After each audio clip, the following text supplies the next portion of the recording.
abriendo nuestros corazones tanto a entender tu palabra como a ponerla en práctica.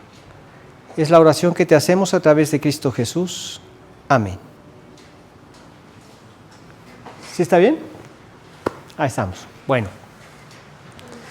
Hoy vamos a platicar de Mateo capítulo 3. Continuamos con los versículos del 1 al 12. Vamos a darle lectura de una vez en Mateo 3 del 1 al 12.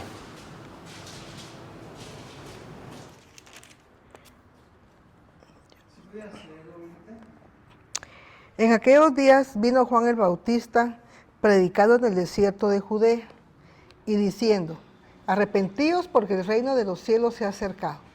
Pues este es aquel de quien habló el profeta Isaías cuando dijo: voz del que clama en el desierto, preparad el camino del Señor, enderezad sus sendas. Y Juan estaba vestido de pelo de camello y tenía un cinto de cuero alrededor de sus lomos, y su comida era langosta y miel silvestre. Y salía a él Jerusalén y toda Judea y toda la provincia de alrededor del Jordán, y eran bautizados por él en el Jordán, confesando sus pecados. Al ver él que muchos de los fariseos y de los saduceos venían a su bautismo, les decía: generación de víboras, ¿quién os enseñó a huir de la ira venidera? Haced pues frutos dignos de arrepentimiento, y no penséis decir dentro de vosotros mismos: Abraham tenemos por padre, porque yo os digo que Dios puede levantar hijos a Abraham aún de estas piedras. Y ya también el hacha está puesta a la raíz de los árboles. Por tanto, todo árbol que no da buen fruto es cortado y echado en el fuego. Yo a la verdad os bautizo en agua para arrepentimiento, pero el que viene tras mí, cuyo calzado yo no soy digno de llevar, es más poderoso que yo. Él os bautizará en Espíritu Santo y fuego. Su aventador está en su mano y limpiará su era, y recogerá su trigo en el granero y quemará la paja en fuego que nunca se apagará. Bien, en este pasaje vemos cómo el Señor usa a Juan el Bautista y en él vemos un concepto muy especial. A lo que me refiero con esto es que vemos que la humanidad toma a la gente especial de una manera muy diferente a como Dios la toma. Dios toma a la gente especial de una visión diferente que cuando vemos en Isaías, el capítulo 55 y los versículos 8 y 9, que el Señor dice: porque mis pensamientos no son vuestros pensamientos, ni vuestros caminos mis caminos. Como son más altos los cielos que la tierra, así son mis caminos más altos que vuestros caminos y mis pensamientos más que vuestros pensamientos. Y entonces entendemos por qué hay tanta diferencia. Para el mundo, ¿quién es una persona especial? Para el mundo, una persona especial es aquel que tiene éxito en la vida, que se manifiesta de una manera u otra a través de un desarrollo profesional. Entonces admiras a aquel que llega a hacer maestría, doctorado y desarrollar todo ese tipo de especialidades. Consideras una persona muy especial a aquel que manifiesta un poder político y la gente quiere estar cerca de ese gobernante porque sabe que puede alcanzar muchos favores y lo admiran, lo consideran muy especial. O aquellos que desarrollan un conocimiento especial en alguna otra materia, psicología, etcétera. Eso para la gente, para el mundo, eso es muy especial. Pero ¿qué diría nuestro mundo ahora si vieran a un hombre como Juan el Bautista? ¿Qué tan especial sería un hombre como él para el mundo? ¿Qué tan especial sería Cristo así como vino al mundo? Así como en aquella época no tenía nada de especial, vemos a los fariseos y saduceos, las formas como se vestían, siempre viviendo incluso en lujos. El sumo sacerdote tenía una casa muy lujosa, un ingreso muy lujoso, porque porque le ingresaban de muchas cosas que ya se habían desviado de la correcta religión y habían llegado a una especie de mercaderes de la religión, y todo lo comerciaban para sacar alguna ventaja o utilidad económica. Esas eran las personas especiales. Y viene Jesús y dice ser el Mesías. Cuando ellos esperaban que el Mesías sería alguien muy especial, pero según la visión de ellos, de lo que para ellos era especial. Alguien muy poderoso, alguien muy distinguido, y nada de eso vieron en Jesús, nada de esto vieron en Juan el Bautista. Pero para Dios, ¿qué era lo que era especial en ellos? Juan el Bautista era un hombre muy especial. Para Dios, dice en la Escritura que ningún otro profeta había como Juan. Así de especial era. Aunque vivía en el desierto, aunque comía miel silvestre y langostas, ese era su alimento. Vestía como la vestimenta de los profetas en aquella época. Y no tenía para el mundo nada de especial. Pero este es el hombre que iba a preparar el camino, cuya predicación era para preparar al pueblo de Israel para que estuvieran listos para el camino del Señor, para recibir al Señor.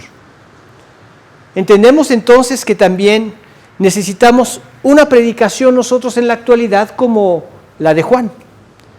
Una predicación que no solamente informe a la gente. Él les estaba informando acerca del camino del Señor, pero no nada más los estaba informando, les estaba guiando hacia el Señor. Eso es lo más importante. Necesitamos nosotros una predicación así. No solo que nos informe acerca del camino del Señor, sino que nos prepare a un encuentro con Cristo. Había que arreglar muchas cosas. Y en este pasaje nos muestra cómo esta preparación, esta predicación, nos prepara para ese encuentro, nos prepara en varios aspectos. Primero, nos prepara, es una predicación que nos llama al arrepentimiento. Vemos en los versículos 1 y 2 de Mateo capítulo 3. En aquellos días vino Juan el Bautista predicando en el desierto de Judea y diciendo: arrepentíos porque el reino de los cielos se ha acercado. Porque el reino de los cielos se ha acercado. Entonces vemos aquí que la predicación que nos llama al arrepentimiento es una predicación directa y clara. El punto era arrepentíos. Era clara. Señala al pecado sin ningún tipo de suavidad. El pecado es pecado y es lo que nos separa de Dios. Y si no se arrepienten, ustedes van a quedar excluidos del reino de Dios. El reino de Dios se ha acercado. Ahora, en este tema, en cuanto al reino de Dios, vemos que Mateo habla constantemente del reino de Dios, mientras que los otros evangelios hablan acerca del reino de Dios. Mateo habla del reino de los cielos, Lucas lo usa indistintamente, el reino de Dios y el reino de los cielos. Pero recordemos que Mateo era del pueblo judío y para ellos el nombre de Dios era sumamente santo, que incluso no se atrevían en muchas ocasiones ni de mencionarlo. Por eso pensamos que esta es la razón por la que Mateo constantemente usa este término, el reino de los cielos. ¿Qué implica el reino de Dios? El momento en que Cristo va a reinar. Ahora, esto tiene varios aspectos. Primero, Él tenía que reinar en nuestros corazones. ¿Y cómo lo iba a hacer si Él no podía tener relación con el pecado? Por eso fue necesario la venida de Cristo, para que quitara el pecado del hombre, nos justificara ante Dios, nos reconciliara con Dios y entonces Él pudiera reinar en nuestros corazones. Por eso la conversión tiene que ser así. Es el aceptarlo como el Señor y Salvador, el que reina en nuestro corazón. Tú mandas y yo obedezco. Eso es su señorío que quiere desarrollar ahí. Él quiere ser el rey primero, reinar en nuestros corazones. Después un día va a reinar en este mundo. Va a establecer su reino milenial, que se nos describe en el capítulo 20, básicamente, pero no es el único que nos habla del reino. Hay muchos pasajes del Antiguo Testamento que también nos hablan del reino. Pero ahí se nos describe esa venida de Jesús para reinar durante 1000 años aquí en la tierra. Ahí lo describe claramente y da el término, da el tiempo, 1000 años. Y después será un reino eterno. Pero desde que Él reina, Él nunca ha dejado de reinar. quiere reinar en nuestros corazones, quiere llevar a cabo un reino con personas que voluntariamente le sirvan, que vamos a ser todos nosotros, los creyentes. Durante este reino va a reinar a toda esta gente que esté viva en este planeta durante 1000 años, y después pasará todo a la eternidad y quedará ya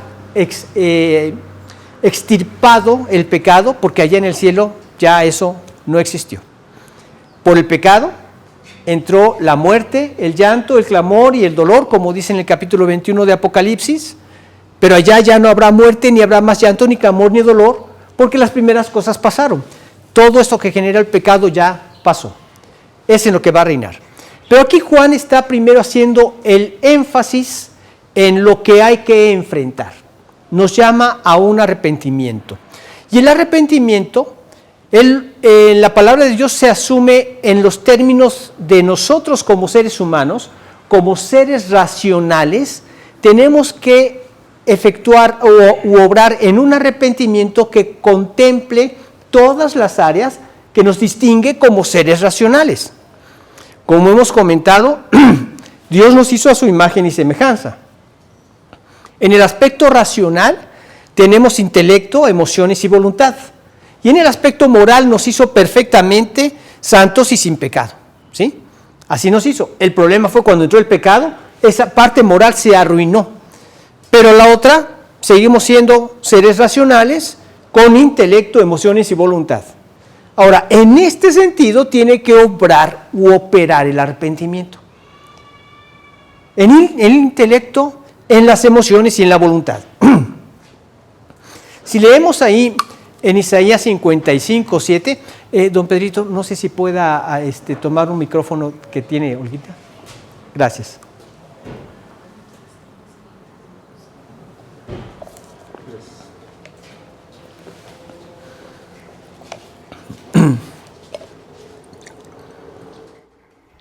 Deje el impío su camino y el hombre inicuo sus pensamientos, y vuélvase a Jehová, el cual tendrá de él misericordia, y al Dios nuestro, el cual será amplio en perdonar. Muchas personas tienen un concepto muy errado acerca del arrepentimiento. Algunos nada más lo toman en el sentido emocional. Me duele haber pecado contra Dios y ya no lo quiero hacer más. Pero nada más tienen ese aspecto de la emoción. Algunos nada más lo tienen en el intelecto. Es decir, entienden a lo que se refiere el arrepentimiento. Significa dejar el camino que tenía de mi vida de pecado para convertirme al Señor. Y lo entienden, pero no los mueve. Ni siquiera sienten un pesar por haber pecado. Es más, a pesar de que lo entienden intelectualmente, están determinados a seguir pecando, porque lo que quieren es seguir haciendo su voluntad y no la de Dios. Pero sí lo entienden, saben de lo que se trata el arrepentimiento. Entonces, intelectualmente lo pueden entender, emocionalmente te puede causar dolor haber pecado contra Dios, pero el aspecto de la voluntad, o que se conoce también como el aspecto volitivo, es lo mismo, voluntad, es el aspecto que nos mueve a obrar en esa dirección contraria a la que llevábamos nosotros y tomamos acción en ello. Mi voluntad ya está aquí determinada a ya no complacer el pecado, sino ahora someterme a Dios. Cuando vemos que David cometió el pecado con Betsabé, tenemos varios salmos penitenciales que hablan de esto, pero como les he dicho, el que sobresale a todos los salmos penitenciales es el 51, donde David expone, abre su corazón a Dios y presenta todos estos aspectos. Desde el principio, él empieza diciendo, ten piedad de mí, conforme a tu misericordia, conforme a la multitud de tus piedades, borra mis rebeliones. Él le suplica a Dios porque hay un dolor por haberlo ofendido. Lávame más y más de mi maldad y límpiame de mi pecado, porque yo reconozco, intelectual, yo reconozco mis rebeliones y mi pecado está siempre delante de mí. Entiendo intelectualmente también, contra ti solo he pecado y he hecho lo malo delante de tus ojos. Tú eres el grande, yo soy inferior, tú eres el santo, yo soy el pecador. Te reconozco, he pecado contra ti. Antes que haber pecado contra Urías, antes que haber pecado contra Betsabé, mi primer acto de pecado fue contra ti. Y le dolía.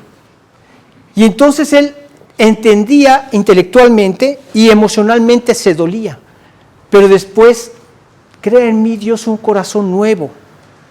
Y renueva un espíritu recto dentro de mí. No me eches de delante de ti, no quites de mí tu Santo Espíritu. Ahí estaba su voluntad. Ahora quiero hacer la tuya, Señor. No volver nunca más a caer en el pecado.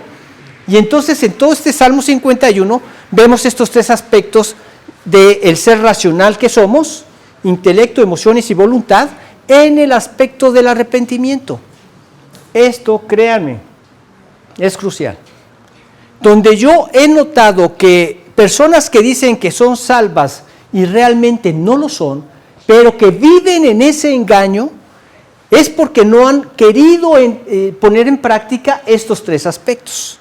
Se quedan nada más en uno de ellos, en el arrepentimiento intelectual, o tal vez en el arrepentimiento intelectual y en el emocional, pero no han dado el paso de su voluntad de abandonar su vida de pecado para hacer la voluntad de Dios. Y pueden ser personas muy religiosas, que al ratito vamos a ver este aspecto que Juan tocó ahí, estamos viendo Mateo 3, del 1 al 12. Muchas personas caen en ese aspecto religioso, que creen que tienen relación con Dios porque pues leen la Biblia, que oran, buscan portarse lo mejor que pueden, porque cuando no pueden ceden, y entonces no hay una claridad en su conversión. Pero ese es el aspecto. El arrepentimiento es con todo tu ser, intelecto, emociones y voluntad. No hay alguna de ellas, entonces no hay un genuino arrepentimiento. ¿Y cuál fue el mensaje de Juan en estos dos primeros versículos? Dice, en aquellos días vino Juan el Bautista predicando en el desierto de Judea y diciendo, arrepentíos, porque el reino de los cielos se ha acercado. ¿Cuál era su predicación? Había ese cargo. Había que preparar el camino del Señor. Y la predicación era arrepentíos, porque si no, no pueden tener acceso a este reino de los cielos. Arrepentíos, porque está cerca el reino de los cielos. Se ha acercado. Ya está cerca, ya está a las puertas. Por eso era tan importante que estuvieran preparados para poder recibir al Señor y recibirlo de una manera correcta. El arrepentimiento no es lo que nos salva. El arrepentimiento es lo que nos prepara.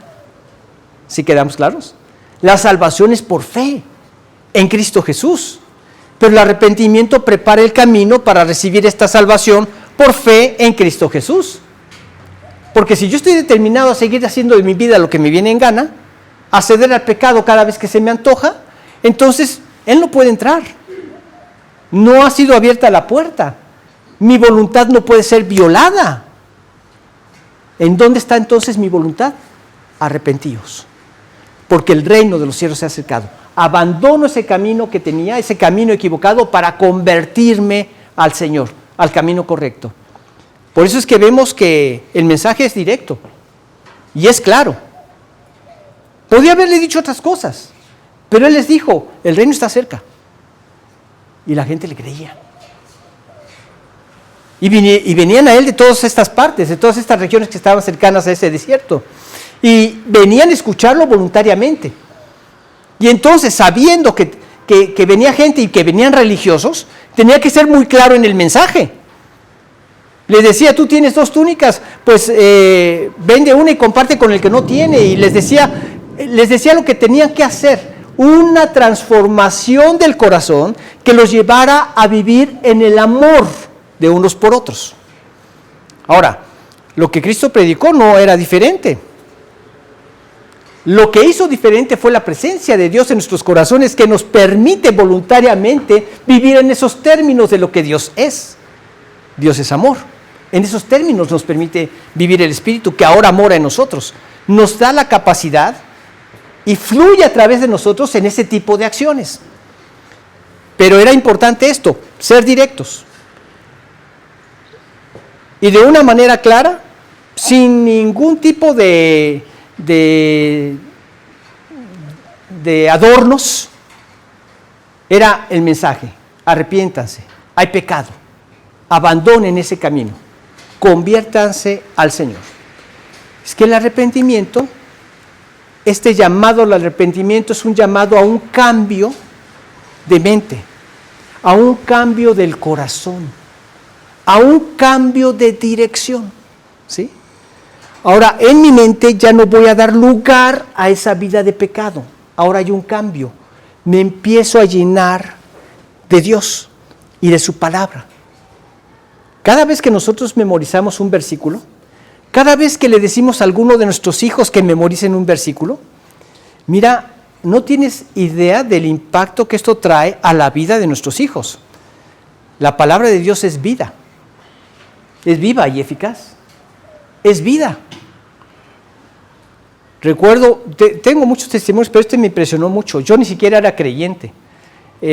Mi esposa, en ese tiempo éramos novios y quería llegar a una iglesia similar a la que ella tuvo en donde ella vivía. Ella vivía en Acapulco y ahora estaba en México y yo la acompañaba en esa búsqueda, ¿no? Pero en uno de esos lugares al que llegamos, llegó una persona predicando y predicaba con un micrófono aquí de manera gutural. Y este hombre nos contó su historia. Y él en la guerra de Vietnam, a él le tocó estar ahí en la guerra, fue alcanzado por una granada y lo dieron por muerto. Y él estaba consciente y llegaban los médicos, ya está muerto, y lo arrojaron en las camillas donde estaban los muertos. Pero había un médico que pasaba revisando a los cadáveres, y lo detectan a él y dicen: no, este no está muerto, este está vivo. Y finalmente lo pasan a un vehículo que los lleva donde estaba un helicóptero, el helicóptero lo traslada hasta Estados Unidos, lo llevan a un hospital, y en el hospital lo estaba recibiendo su hermano, y le dice: hermano, Dios es grande, Dios es grande. Dice que él, estando en ese momento que ya lo habían dado por muerto, él empezó a orar a Dios y a recordar los versículos que había memorizado en su escuela dominical. ¿Verdad que la palabra es viva? Dios la trajo en ese momento y él recordaba todo esto, hasta que finalmente salió adelante y quedó con ese problema. Él era un cantante de Las Vegas, muy cotizado en Las Vegas, y después de eso pues quedó nada más con su micrófono. Pero el hombre cantó y parecía que no tenía ese problema gutural. Cantó de una manera preciosa y se escuchaba preciosa su voz, pero todo lo hizo gutural. La palabra de Dios, no te imaginas el impacto y el poder que tiene. Por eso lo primero es: ¿con qué limpiará el joven su camino? Con guardar tu palabra. Con todo mi corazón te he buscado, no me dejes desviarme de tus mandamientos. En mi corazón he guardado tus dichos para no pecar contra ti. Por eso es importante este arrepentimiento de la mente. Abandono todo lo que alimentaba mi mente para mi vida de pecado. Películas indecorosas, libros indecorosos o inmorales, canciones que exaltan la carne y llevan a la vida de pecado, etcétera, etcétera. Esto era lo que alimentaba mi mente. Ahora hubo un cambio, un arrepentimiento, un cambio de mente. Por eso ahora me lleno de la palabra de Dios. Y hasta la fecha, ya así como me ven chochito, ni tan chochito, apenas voy a cumplir 68. Bueno, para el que tiene 15 sí es muy chochito, ¿verdad? Pero para el que tiene 70 me ve joven todavía. Bueno, pero sí, ya hay momentos en donde se me va la mente. Yo sigo orando: Señor, hasta que me muera, permíteme mantener la mente para servirte, ¿verdad? Pero sigo llenándome y buscando la palabra, porque esto es lo único que nos permite pensar conforme a Dios. un cambio del corazón. Ya no alimento mis emociones con cosas que traían la vida de pecado. No permito nada que me involucre con algo de pecado. Eso es importantísimo. Muchas personas dicen, voy a permitir a ver hasta dónde piensa llegar esta persona. Y hay cosas que te disparan el orgullo, pero hasta el infinito y más allá. A una persona que llegue alguien con una flor que no es su esposo y le diga, qué bonito te arreglaste y te da la flor, ¿hasta dónde te manda el orgullo, el ego? No está mal que te lo diga tu esposo, pero escucharlo de otra persona, estás comprometiendo tus emociones. O a un hombre que llegue la chica y le diga, me gusta la combinación que traes, qué bien te sienta esa corbata o esa camisa. Pues simplemente da las gracias y te sigues. No des lugar a ver hasta dónde piensa llegar.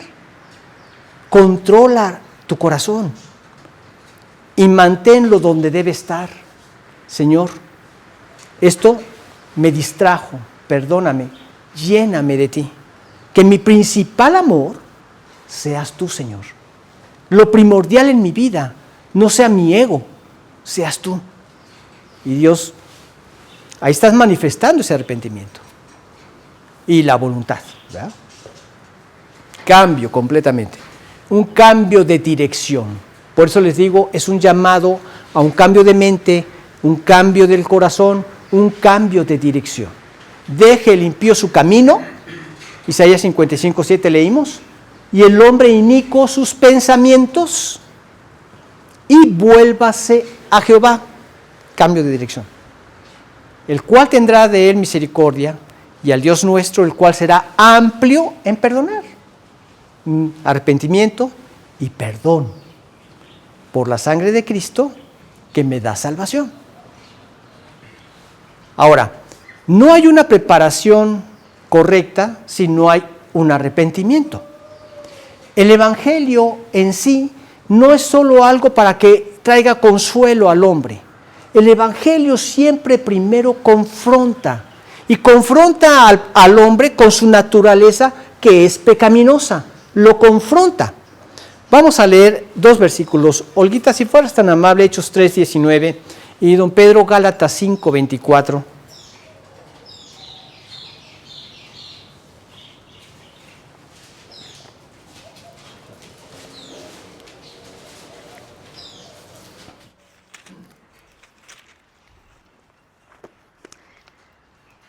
Así que arrepentíos y convertíos para que sean borrados vuestros pecados, para que vengan de la presencia del Señor tiempos de refrigerio.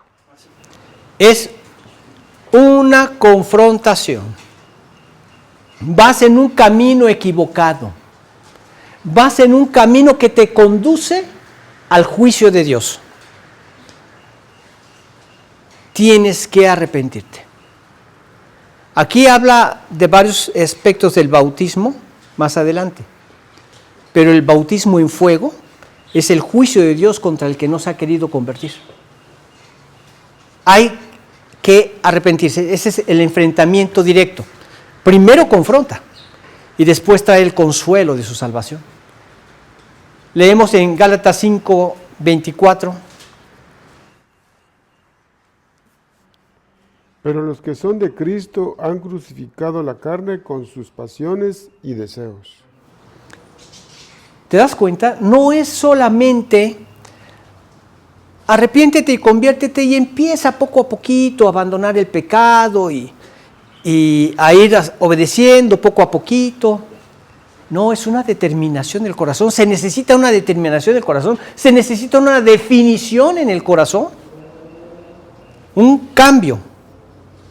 No decir poco a poco, no, un cambio.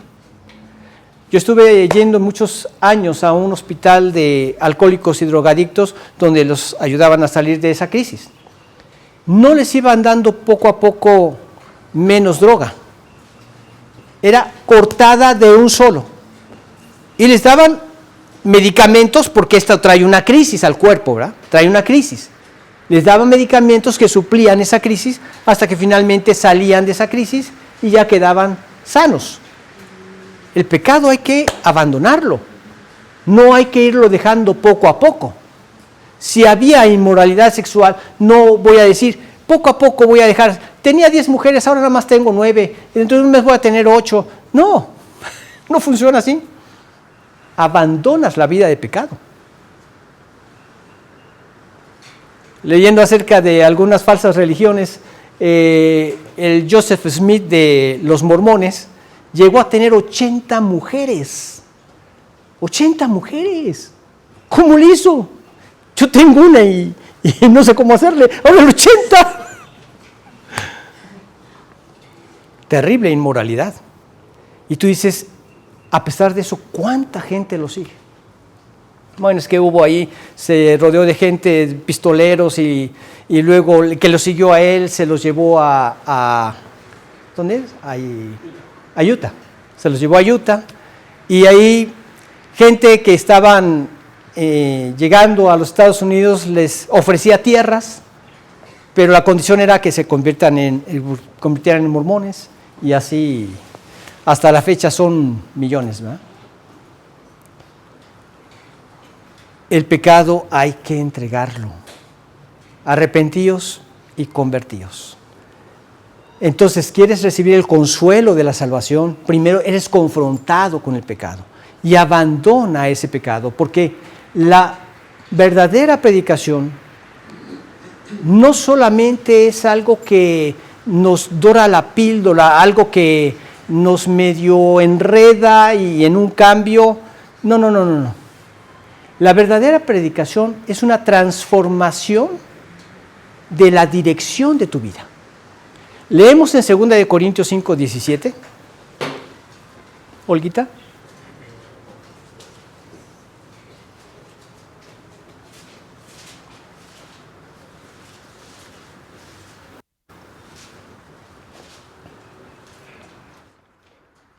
De modo que si alguno está en Cristo, nueva criatura es. Las cosas viejas pasaron, y aquí todas son hechas nuevas. Por eso les digo, una persona que se convierte a Cristo, ¿tu vida sigue siendo la misma? ¿Sigues viviendo o aceptando, aunque sea de vez en cuando, pero cediendo a los vicios, a la inmoralidad, al pecado? No has entendido la salvación.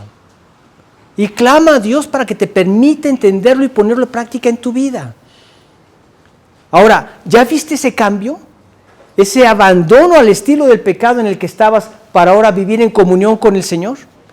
Y que en ese camino, cuando vuelves a pecar, te duele profundamente, inmediatamente arreglas con Dios. En el caso de David, nunca más volvió a pecar en algo así. Nunca más. Hubo un cambio. Y siempre vamos en altibajos, pero hacia arriba. Hacia cada vez más parecidos a Cristo. Hacia la perfección final que tendremos cuando lleguemos a su presencia. Pero vamos en ese camino.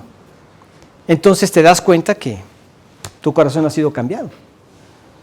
Yo les dije, tenía poco de haberme convertido y le metí a esta persona y ahí me di cuenta que ya había algo diferente en mí, que ya no era el mismo. En otra ocasión lo hubiera dejado así, no pude.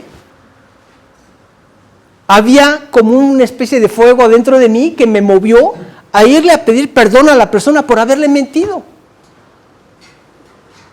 Después de toda la escena donde ella hasta se espantó y me dijo que eso nada lo hacía y finalmente, sí, Memo, no te preocupes, te perdono, pero ya no hagas más, me hace sentir mal. Después de todo eso, yo estaba en mi escritorio y dije, Dios, ¿esto solamente lo hiciste tú? Y hubo una gran paz en mi corazón.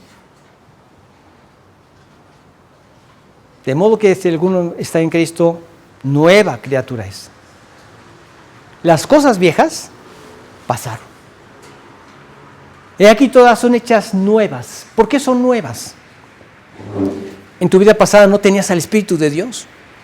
No podías experimentar su presencia y su poder en una vida en comunión con Dios. No tenías el Espíritu de Dios. Ahora todo es nuevo porque ahora tienes el Espíritu de Dios y es contrario a lo que vivíamos antes en la vida del pecado, en la vida del egoísmo, en la vida del orgullo. Ahora vivimos en la vida del amor. del amor divino, del amor de Dios. Todo es nuevo. Para mí todo es nuevo. Y empiezas una nueva vida. Este es el primer punto.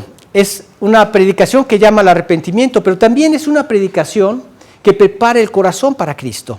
Vamos a leer los versículos, si fueras tan amable, Olguita, Mateo 3, de los versículos 3 al 6.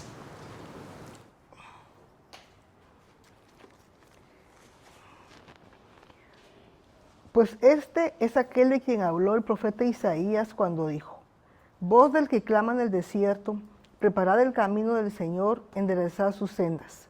Y Juan estaba vestido de pelo de camello y tenía un cinto de cuero alrededor de sus lomos, y su comida era langostas y miel silvestre. Y salía a él Jerusalén y toda Judea y toda la provincia de alrededor del Jordán, y eran bautizados por él en el Jordán, confesando sus pecados. Entonces vemos aquí que hay algunos pasos o etapas que uno debe tomar para poder conducirnos hacia el Señor. Ese corazón se prepara ¿cómo? Primero, quitando todo obstáculo espiritual. Lo que antes alimentaba, lo quito. Me aparto de esto. No doy lugar a esto. En mi época era la televisión lo que a veces me atoraba. En la actualidad es la computación y ya no digamos los teléfonos celulares. ¿Cómo se prestan para mucha bendición, pero también para mucha destrucción? Recuerdo que nos decían, tengan cuidado, no tengan un aparato televisor en su recámara porque esto les va a robar el tiempo que necesitan para poder platicar como esposo y esposa. Ahora es el celular lo que tenemos que controlar. Pero tomas decisiones para quitar esos obstáculos. Yo tengo la determinación de mantener donde estudio la Biblia y todo eso, está la pared y está la tablet, que prácticamente es mi material de trabajo, y está al paso de cualquiera. Pueden pasar mis nietos y saben que estoy viendo. Puede pasar mi esposa y saben que estoy viendo. Puede pasar la muchacha, sabe que estoy viendo. No hay nada que yo quiera obstaculizar. Mis claves las saben mi esposa, las saben mis hijos, las saben mis nietos. Para entrar a mi... No tengo nada de reserva, nada que diga, no agarres ahí porque te vas a enterar de lo que tu pampa está viendo o lo que tu esposo está viendo. No hay nada de eso. Sé de casos donde el esposo es una ventana abierta en ese sentido, la esposa tiene acceso a sus claves y todo, pero la esposa no le da las claves a él. ¿Qué te hace pensar? Que algo anda mal, ¿no? En una ocasión me enseñaron un video de una persona que se dedica a destruir parejas. Le dice, te doy 100 pesos si me dejas ver tus fotos. Y la gente, no, ni aunque me des 500, y así, ¿verdad? Pero finalmente llegó y un chavo le dijo, sí, velas. Y las vio. Uy, señora, ¿usted conoce a estas? Sí, ella es la prima, esa es la tía. Y luego le dice a la chava, a ti te doy 200 si me dejas ver tus fotos. No, el celular es personal. No, estas cosas son personales. Oye, pero si no tiene nada que ocultar, deja que las vea. No, yo no. Y no quiso. Y ahí se acabó la relación. ¿Qué pasaría si llegara un ángel y nos dijera, a ver, préstame tu celular? No necesito las claves, yo las sé. Y empezar a revisarlo. Tus fotos. ¿Cómo estaríamos ante él, no? Oye, que no vaya a ver tal foto. O con una conciencia tranquila. Tu historial, las videos que has visto. Bueno, pues un día daremos cuentas a Dios. Así. Veremos nuestra película. Dios nos lleva a esto. El arrepentimiento prepara nuestros corazones para ir a Cristo. Hay que quitar todo tipo de estorbo espiritual en nuestra vida. Tiene que haber una humillación sincera y confesión del pecado absoluto y constante. No voy a dar lugar a esperarme hasta que llegue mi tiempo devocional. ¿Pequé? Señor, aquí hay pecado, perdóname, quítalo de mi vida. Permíteme serte fiel y tener victoria y mostrar un testimonio que te glorifique. Y así vamos avanzando. Pero es importante esto, una humillación y confesión completa del pecado y una disposición en el corazón para estar listos, dispuestos a aceptar al Salvador. Esa es la preparación del corazón. El punto no es si Él tarda en regresar, si Él ha tardado mucho en venir. El punto es si el corazón ya está preparado. Ese es el punto, porque Dios obra cuando hay un corazón dispuesto y humilde. Él puede trabajar ahí. ¿Qué es lo que le impide trabajar? El orgullo del corazón. En el arrepentimiento ya fue quitado, ese estorbo ya fue quitado. Ahora hay disposición del corazón y entonces Dios trabaja profundamente en esa vida. Entonces, es una predicación que llama al arrepentimiento, es una predicación que prepara el corazón, pero también vemos que es una predicación que denuncia la falsa seguridad religiosa. Estos fariseos se sentían seguros de la salvación, pero vamos a ver lo que nos dicen los versículos del 7 al 10. Si fueras tan amable, Olguita. Al ver él que muchos de los fariseos y de los saduceos venían a su bautismo, les decía: generación de víboras, ¿quién os enseñó a huir de la ira venidera? Haced pues frutos dignos de arrepentimiento, y no penséis decir dentro de vosotros mismos: Abraham tenemos por padre, porque yo os digo que Dios puede levantar hijos a Abraham aún de estas piedras. Y ya también el hacha está puesta a la raíz de los árboles. Por tanto, todo árbol que no da buen fruto es cortado y echado en el fuego. Qué tremendo. Pero muchos pensaban que, Juan, somos fariseos, somos saduceos. La religión externa no salva.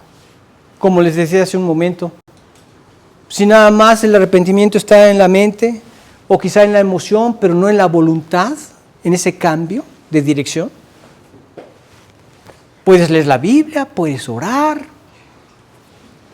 y no hay salvación. La herencia espiritual nunca podrá sustituir la conversión. Arrepentidos y convertidos. Yo he conocido personas que me han dicho que son cristianos porque nacieron en un lugar cristiano, en un hogar cristiano, y no han entendido este aspecto de salvación. No lo han entendido. Sí, han ido mucho, han oído mucho, saben mucho, pero todo se quedó en el intelecto. No hay una vida transformada. Ellos podrían ser descendientes de Abraham, Isaac y Jacob, pero eso no les daba la salvación. De manera automática pensaban así y lo siguen pensando. Es más, dentro del Talmud dice que cuando un judío muere, está Abraham a la entrada del infierno y checa si está circuncidado o no. Y si está circuncidado, va al cielo, no pasa al infierno. Invenciones humanas. Eso fue lo que Cristo vino a reprocharles a los fariseos, no lo que estaba escrito en el Antiguo Testamento. No, les dijo: ustedes con su tradición han invalidado el Antiguo Testamento, con sus invenciones. Y hasta la fecha, el judaísmo, yo les comentaba que en algunas ocasiones la Iglesia Católica quemó estos libros del Talmud por todas estas ofensas que venían respecto de Jesucristo. Porque ahí está escrito que Jesucristo fue un engañador, que fue un brujo y que ahorita está en el infierno en medio de excrementos en ebullición. ¿Te puedes imaginar algo más ofensivo para el cristianismo que eso? ¿Pero tú crees que ellos se van a convertir si quemamos el Talmud? Ellos se van a convertir cuando vean el testimonio de Jesús en nosotros y les prediquemos con ese testimonio que nos respalda, y sea judío y sea quien sea. Pero la herencia espiritual nunca va a sustituir la conversión. Dios quiere ver el fruto, no una profesión de fe, sino el fruto de una vida transformada. Eso es lo que Dios ve. ¿Qué nos dice aquí el pasaje? Dice: generación de víboras, ¿quién os enseñó a huir de la ira venidera? Haced pues frutos dignos de arrepentimiento. Frutos dignos de arrepentimiento. Y si me siguen aquí en un versículo que les voy a leer, de Hechos, el capítulo 26,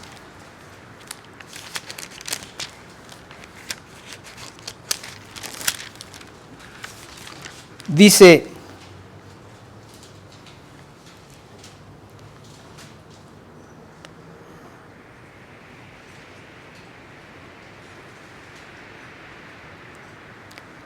librándote de tu pueblo, cuando se le apareció el Señor al apóstol Pablo, y de los gentiles a quienes ahora te envío, para que abra sus ojos, para que se conviertan de las tinieblas a la luz y de la potestad de Satanás a Dios, para que reciban por la fe que es en mí perdón de pecados y herencia entre los santificados. Por lo cual, oh rey Agripa, no fui rebelde a la visión celestial, sino que anuncié primeramente a los que están en Damasco y Jerusalén y por toda la tierra de Judea y a los gentiles, que se arrepintiesen y se convirtiesen a Dios, haciendo obras dignas de arrepentimiento. Acá, hacer pues frutos dignos de arrepentimiento. No es nada más lo que dices, es lo que vives. No es lo que sentiste, sino a lo que ahora te has conducido. El estilo de vida que arroja el fruto. Y se arroja. Un fruto donde tú te das cuenta que la presencia del Espíritu solamente pudo haber producido eso que tú hiciste. Y alabas a Dios. Y la gente que te rodea entiende quién eres. Te tienen clasificado como una persona que no coquetea con el pecado y que no cede a las presiones. Que estás determinado a hacer la voluntad de Dios y que contigo no pueden contar si lo que quieren hacer es algo contrario a la voluntad de Dios. Y tú te regocijas de eso. Con la presencia del Espíritu en nosotros, nos regocijamos de eso. No me siento mal porque me excluyan, si de lo que me están excluyendo es precisamente de la vida de pecado en la que quieren persistir. No me siento mal, me siento gozoso en el Señor. Es más, a veces hasta de lágrimas le agradezco la forma como ha transformado mi corazón de lo que sería ahorita si no lo hubiera conocido. Pura gracia divina. Fruto, el fruto, es lo que para Dios le importa. No basta asistir a una iglesia domingo tras domingo. No basta tener conocimiento de doctrina, de la Biblia. No basta nada de eso. La pregunta que debemos hacernos es: ¿hay fruto en mi vida de arrepentimiento? ¿Estoy manifestando ese arrepentimiento? Y entonces, glorifica a Dios por la salvación que te ha dado. Y finalmente, vemos que es una predicación que prepara para el arrepentimiento, es una predicación que prepara el corazón para Cristo, es una predicación que denuncia la falsa seguridad religiosa y es una predicación que señala a Cristo como la única esperanza. Veamos los versículos 11 y 12. Yo a la verdad os bautizo en agua para arrepentimiento, pero el que viene tras mí, cuyo calzado yo no soy digno de llevar, es más poderoso que yo. Él os bautizará en Espíritu Santo y fuego.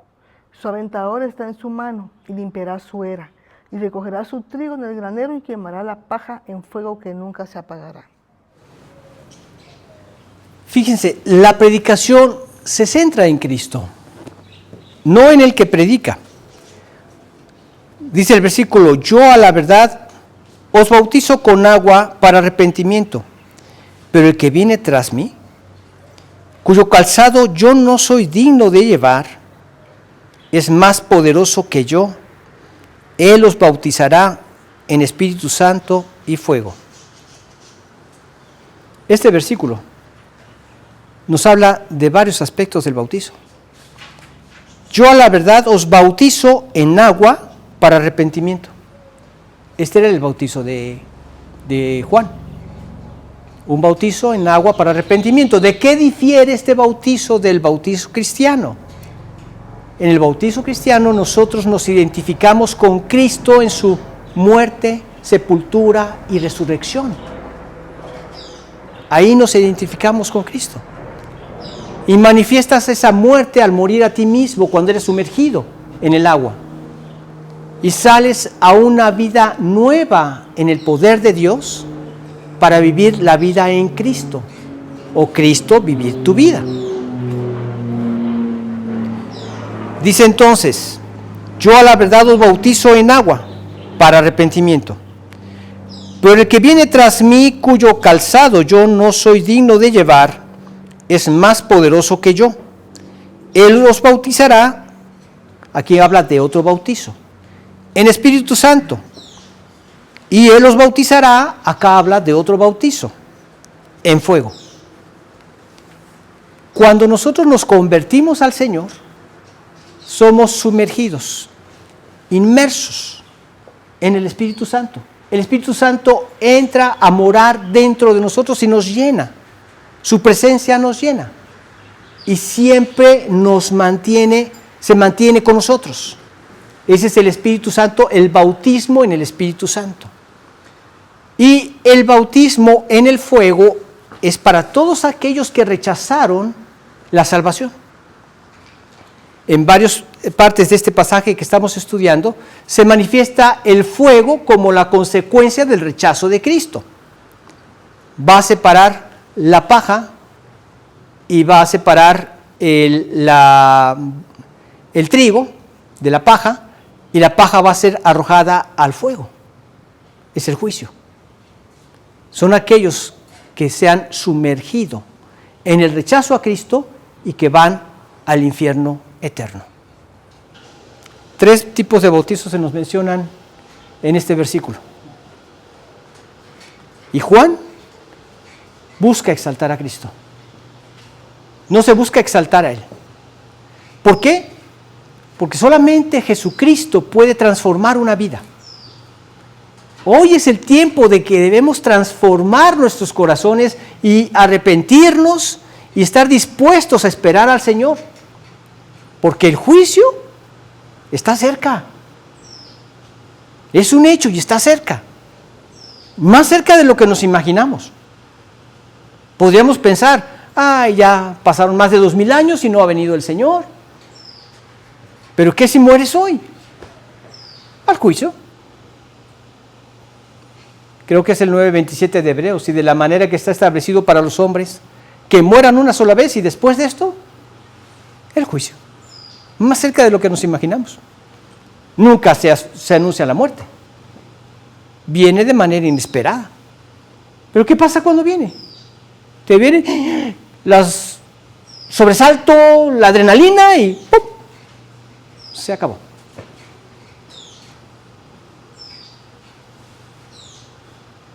Hay que estar preparados. La exhortación de Dios es eso, a estar preparados porque el tiempo está cerca. La verdadera predicación siempre va a exaltar al único digno de ser exaltado.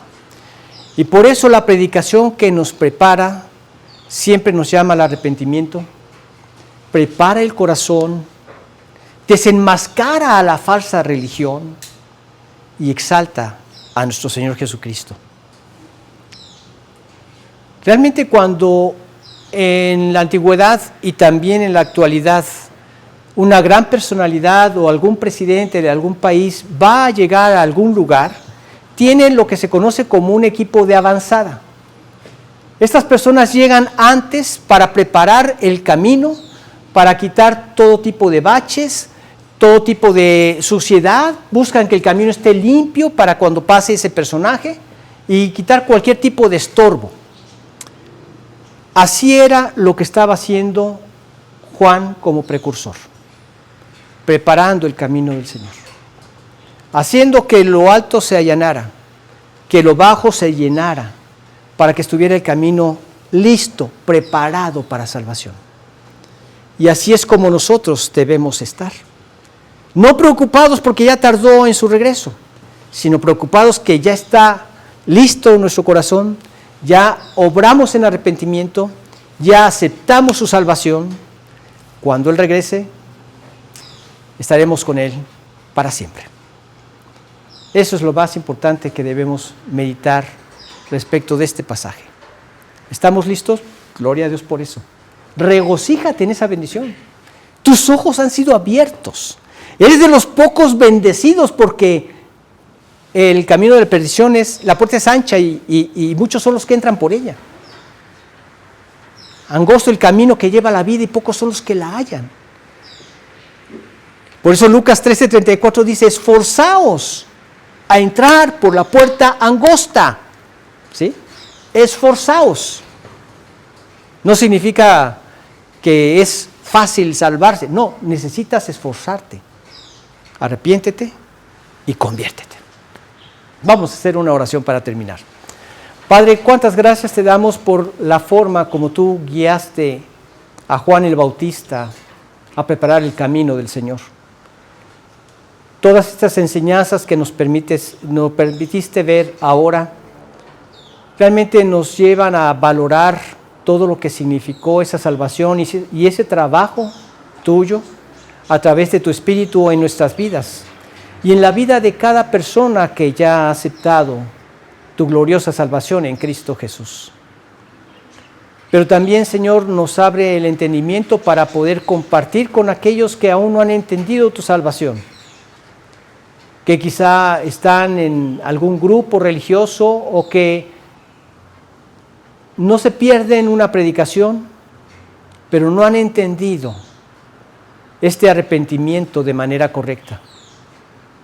Danos la gracia de podérselos explicar con el propósito de que entiendan que lo más sensato que pueden hacer en sus vidas es abandonar esa vida de pecado mentalmente, emocionalmente y voluntariamente para ahora seguirte a ti y seguirte en tus caminos.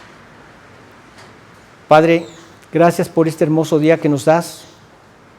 Permítenos meditar en lo que ahora estudiamos y permítenos estar dispuestos a poderlo compartir. Te lo pedimos a través de Cristo Jesús. Amén.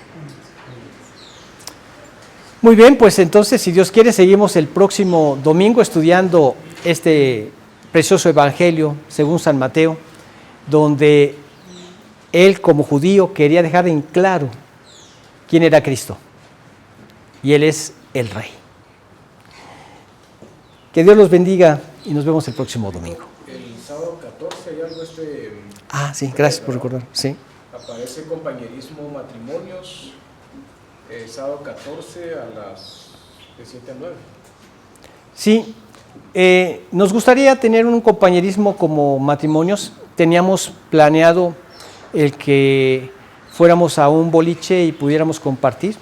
Esta actividad se nos ocurrió porque durante un tiempo, hace muchos años, nos veíamos después del domingo por la noche y compartíamos en un boliche y pasábamos un tiempo muy bonito.